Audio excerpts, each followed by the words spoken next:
Finalmente li O Mestre e a Margarita. Andei anos a ouvir os meus amigos a dizerem que este livro era a minha cara, que eu ia amar. Eu coloquei no meu desafio de leitura de 2025, os clássicos da Lili, e finalmente peguei nele. A verdade é que, para mim, pelo menos, não foi uma leitura nada fácil, mas valeu cada página.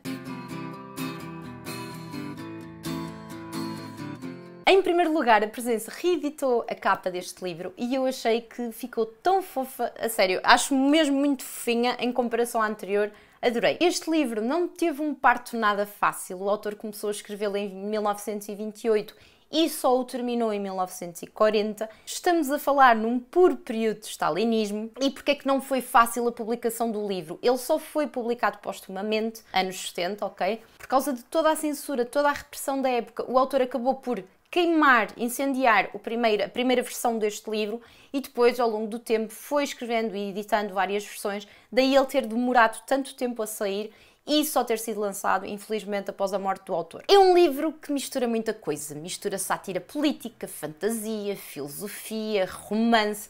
Portanto, é um livro que foge a uma definição simples e é exatamente isso que o torna tão poderoso. No primeiro capítulo conhecemos um editor literário e um poeta que conhecem um estrangeiro muito peculiar em Moscou. Eles são ateus muito convictos e começam ali a debater e a trocar umas ideias com aquele estrangeiro sobre a existência de Jesus Cristo. O que eles não sabem é que, na verdade, aquele estrangeiro é o próprio diabo. Logo a seguir, no segundo capítulo, passamos para uma coisa totalmente diferente. Entramos numa narrativa paralela com personagens como Pôncio Pilatos, Jesus Cristo e os ladrões. Portanto, sim, os capítulos alternam entre Moscovo dos anos 30 e a antiga Jerusalém. Eu estava muito expectante em relação à escrita, principalmente porque tantas pessoas me falavam que eu realmente ia amar a escrita do autor e eu nunca tinha lido nada, portanto estava um bocado à toa. Também não fiz grande trabalho de pesquisa, eu quis mesmo... Aliás, eu fui para o livro a saber que era qualquer coisa na Rússia com o diabo, mas não fazia a mínima ideia.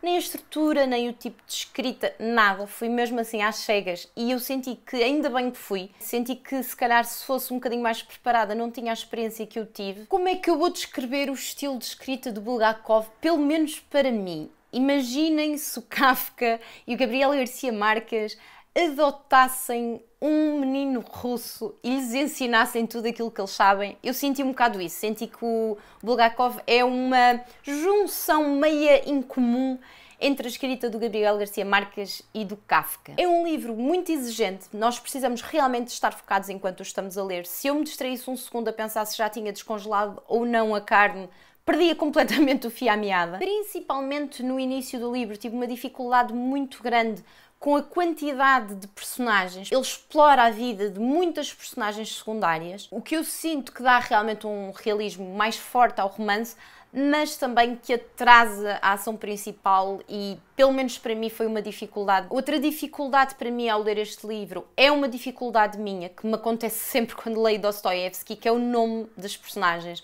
O facto de serem tantas e terem nomes russos que não são nada familiares para mim faz com que eu os confunda todos. Tenho muita dificuldade em memorizá-los no início e atrapalha-me o ritmo da leitura. Estou constantemente a pensar, mas este é quem?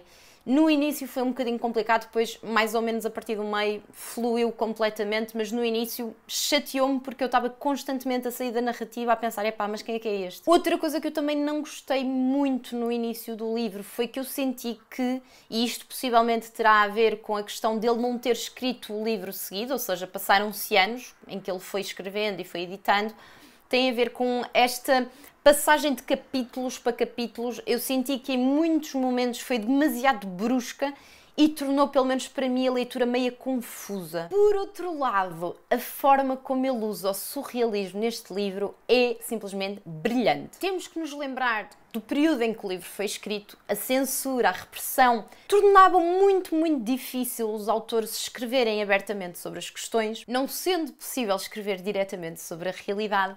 A forma genial como ele contorna isso através de elementos sobrenaturais e surrealistas, de gênio. Depois, há muita comédia neste livro e eu chorei de rir em alguns momentos. Neste livro acontece de tudo. É gatos a fumar, é pessoal que perde a cabeça, são mulheres que se transformam em bruxas. Esperem de tudo porque vocês não estão preparados. E outra coisa que eu senti ao longo deste livro todo, que este livro reflete as dores da vida pessoal do autor, seja as questões da política, da censura, do bem e do mal, da arte versus a sobrevivência. No final de ler o livro percebi finalmente porque é que toda a gente me dizia que eu ia adorar o livro. Eu acho que nem é tanto pela escrita, mas mais pelos temas, que são realmente todos a minha cara. Em primeiro lugar, a sátira política e social é 200% Lili. Amei a crítica que ele faz à burocracia soviética, ao ateísmo oficial, à mediocridade cultural, a forma como ele goza diretamente com os céticos e com os ateus. Eu amei, mas amei mesmo. Ele apresenta-nos personagens que se julgam intelectualmente superiores, mas que diante do sobrenatural, como todos nós, se tornam completamente impotentes e ridículas. E, pelo menos para mim, é curioso pensar sobre este tema, porque hoje eu sinto que quem realmente é religioso, quem tem fé ou quem simplesmente até é uma pessoa mais espiritual, é visto como alguém menos credível, menos racional, até pouco inteligente, diria eu. E aquilo que ele faz neste livro é inverter este estigma. Diz-nos diretamente que a fé, o mistério, a dúvida não é de todo incompatível com a reflexão profunda. E talvez até que a verdadeira sabedoria talvez esteja exatamente em reconhecermos tudo aquilo que nós não sabemos, em reconhecer o desconhecido, em vez de ficarmos todos vaidosos e vangloriarmos com certezas imaginadas. Por outro lado, amei a forma como ele pinta os artistas da época, principalmente no meio literário, os editores, os críticos, os escritores, como pessoas muito submissas ao poder, completamente oportunistas, vaidosos. Foi uma crítica mordaz ao meio literário soviético da época, que sacrificava, infelizmente, a arte à ideologia. Uma coisa que eu achei curiosa, como foi acontecendo ao longo da leitura deste livro, sempre que ele fazia estas críticas e gozava com o meio literário russo, vinha-me automaticamente, em segundo plano, a música do Zeca Afonso, Os Vampiros, assim de fininho, e eu achei super engraçado. O segundo tema que eu amei foi aqui a relação entre o bem e o mal e a liberdade. É um livro que nos faz questionar se o mal é sempre destruidor ou se também pode ser revelador de alguma forma. A personagem do diabo é muito interessante e ele não é uma personagem maldosa, cruel, que faz maldades só porque sim ou porque é mesquinho. Pelo contrário, é uma espécie de força moral completamente imparcial que corrige os desequilíbrios que o mundo humano deixa passar. Mostra-nos de uma forma super engraçada e super irónica que o bem não vem sempre de onde nós esperamos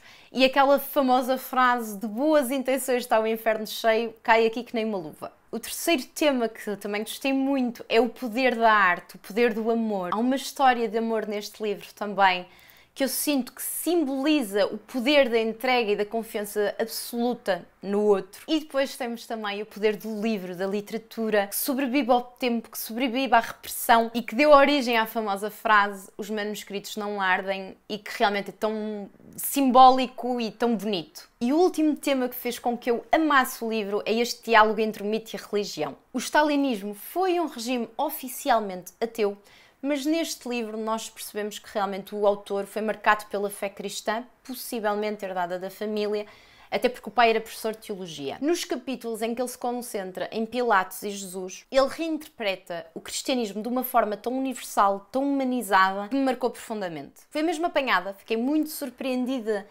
por ter sido a parte mais religiosa do livro que me marcou tanto. E eu sinto que isto também tem a ver com o tom destes capítulos, que são muito diferentes dos outros, e são escritos com um realismo tal que eu literalmente senti o calor na cara quando Jesus estava no Calvário. Foi assim uma coisa mesmo, as moscas, o calor, não sei explicar, mas foi realmente uma experiência muito física para mim, para vocês verem a forma como este homem sabe escrever. Para mim isso marcou-me mesmo muito, ao ponto de me ter dado vontade de querer ler a Bíblia de uma ponta à outra.